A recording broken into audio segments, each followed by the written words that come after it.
Les ténèbres du mal enveloppent ceux qui négligent la prière. Les tentations insidieuses de l'ennemi les font tomber dans le péché.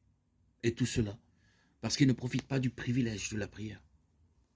Comment les fils et les filles de Dieu peuvent-ils avoir de la répugnance à prier, alors que la prière est dans la main de la foi, la clé qui ouvre les trésors du ciel, où sont renfermées les ressources infinies de la toute-puissance.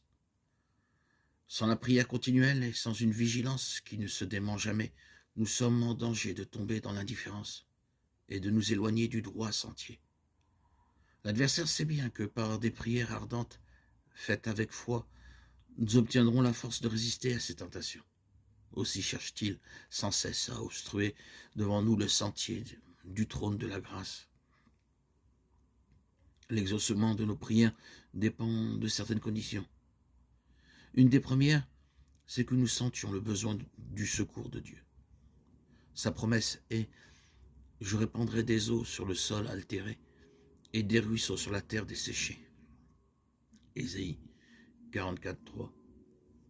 Ceux qui ont faim et soif de la justice et qui soupirent après Dieu peuvent avoir l'assurance d'être rassasiés. Il faut que le cœur soit ouvert à l'influence de l'Esprit si l'on veut recevoir la bénédiction de Dieu. Notre grand besoin est lui-même l'argument qui plaide le plus éloquemment en notre faveur. Mais encore faut-il adresser nos requêtes à Dieu. Demandez, vous recevrez, dit-il. Lui, qui n'a pas épargné son propre Fils, mais qui l'a livré pour nous tous, comment nous donnera-t-il pas aussi toutes choses avec lui? Matthieu 7:7, Jean 16:24, Romains 8:32. Si nous conservons de l'iniquité dans nos cœurs, si nous retenons quelques péchés connus, le Seigneur ne nous exaucera pas, tandis que la prière du pécheur repentant au cœur brisé sera toujours acceptée.